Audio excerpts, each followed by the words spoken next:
নমস্কার বন্ধুরা, চলো অঙ্ক শিখি চ্যানেলে আজকে আমরা শিখব যে কোনো সংখ্যার 87 পূর্ণ 1/2% সমান কত।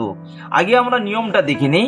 প্রদত্ত সংখ্যাকে 8 দ্বারা ভাগ করে প্রাপ্ত ভাগফলকে ওই প্রদত্ত সংখ্যা থেকে বিয়োগ করতে হবে।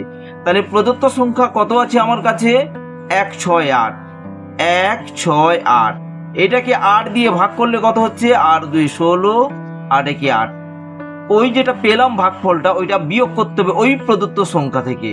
তাহলে আমাদের হয়ে গেল 147। ঠিক একই রকম ভাবে প্রদত্ত সংখ্যা 32.08, ওকে আমরা প্রথমে 8 দিয়ে ভাগ করব।